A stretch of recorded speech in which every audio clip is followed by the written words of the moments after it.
Hello, Richard. How did you know it would be me? It's always you, Dick. No one else calls me at 2 o'clock in the morning. I need to talk. I thought we'd agreed. I said, I'm happy to talk to you every day, if need be. That's okay. But ringing at this time, it wakes Pat. And I could do with a bit of sleep too. Do you remember? We had an agreement. Why me, Bob? Oh, my friend, we have been through this 1,000 times. Why did I live? I have no kids. Barry was a family man, and his family needed him. But he died. It's not right, Bob. No, it's not right he died. It's not right any of them died. It should have been me instead of Barry. It doesn't work like that, though, does it? No one deserved what happened. It was just chance who made it and who didn't. But was it? I've been thinking. There was 167 men died. Is it possible, do you think? If I died, there still would have been 167, but Barry might have been spared. No, I don't think that. I think if you had died, there would be 168. You can't be sure, though, can you? At this time of the morning, I'm not sure of anything. I didn't realise at the time I might be taking another man's place. It wasn't like that. I think it was.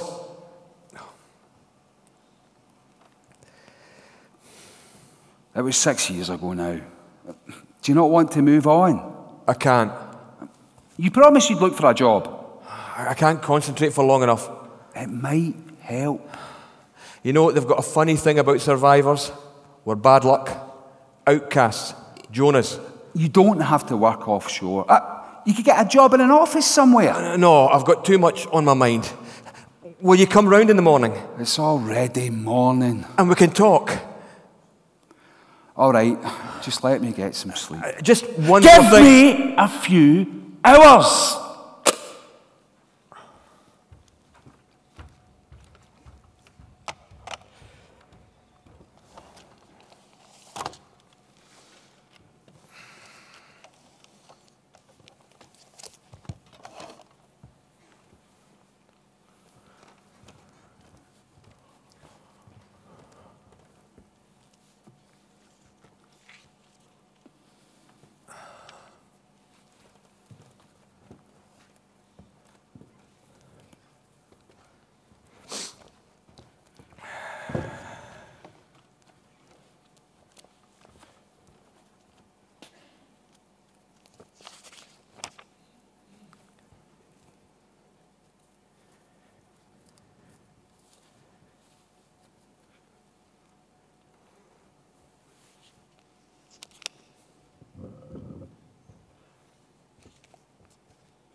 I was ringing the doorbell.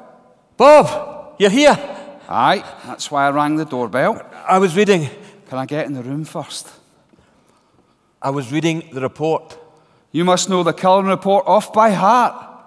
You know, when we're on the platform, I didn't take a great deal of interest in oil and gas processing. Why would you? You were a clerk for the diving operation. I've read a lot since. You and me both. Phase 2, Phase 1. Phase 2, Phase 1. Phase 2. Take it easy. Breathe. Tell me. Sorry, I become... You're all good. So, tell me. Phase 1 is oil production. Phase 2 is oil and gas production. What's your point?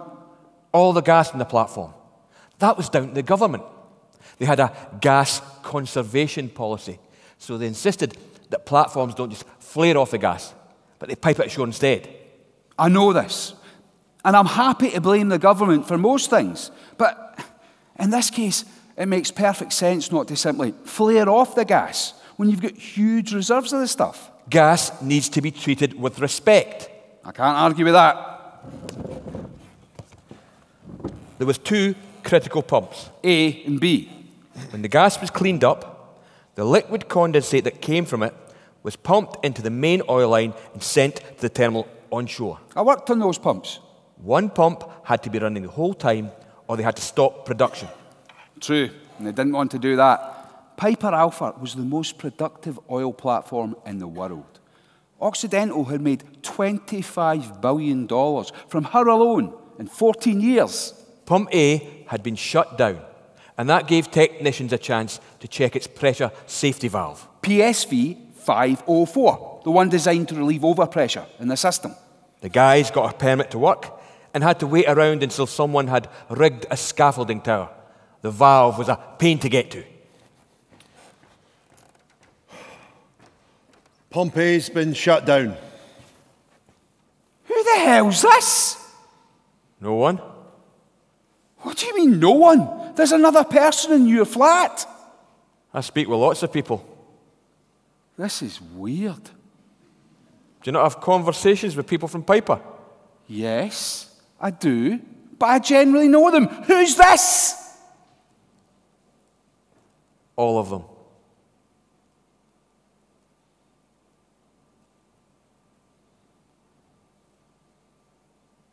All of the guys who didn't make it.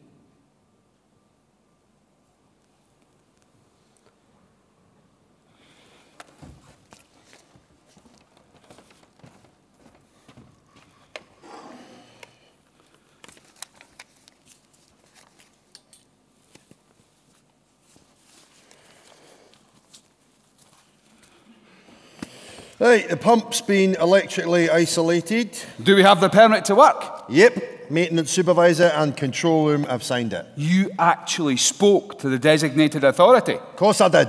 Doesn't happen very often. I had plenty of time when the scaffolders were here. So, we can take that valve out. We can, and celebrate. Why's that? Well, this is the last of 300 we've tested. Has it been 300? It has. The valve was taken off and handed over to be wheeled away and checked. Here you go.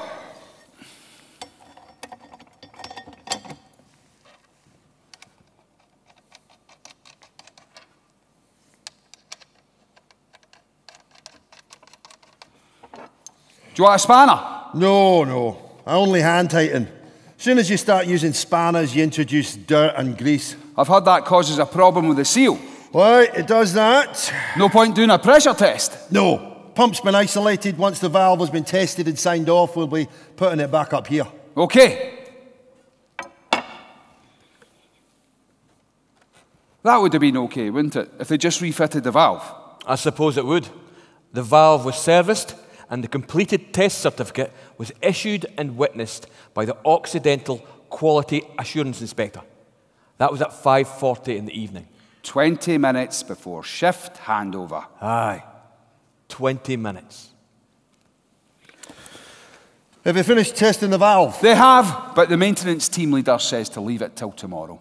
It won't take long. But that'll push us into overtime, and you know they hate paying contractors overtime. All right, fair enough. I'll just make a note that we've suspended the work and leave this in the safety office. So, the day shift gave way to the night shift, and PSV 504 was forgotten about. The permit was just left on a desk. Aye. Says everything about how well the system worked. So, there was 2 permits kicking around. One of them in the control room saying that pump A had been isolated. The other one in the safety office saying that work on the relief safety valve was suspended. Right. Occidental went after one of the valve technicians. Well, that'd be most convenient, wouldn't it? The company blames the dead man. Problem solved. One of the technicians survived. I know. And they've been trying to crucify him too, haven't they? Blame the guys on the tools. It's a great way to assuage your conscience, and it saves you from having to actually spend money protecting the guys on the tools. Herald of Free Enterprise. They blamed the assistant bosun for not shutting the bow doors. Chernobyl. They blamed the operators. Case closed. And it would have been fine if the rest of the equipment had worked properly. What a surprise it didn't. There was a huge effort going on to clear the critical maintenance backlog. And all the while, they're still producing oil at a fantastic rate. The platform should have been shut down. They wouldn't do that. It was producing 10% of the UK's oil. Don't I know it? It was just before 10 o'clock that night when the horror began.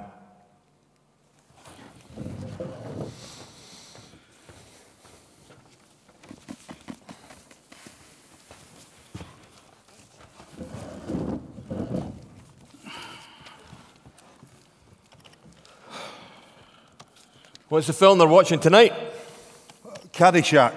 I've seen that. So have I. It's shite. What's that? Our condensate pump B is tripped out. We can't have that. Right, I'll go and see if I can restart it.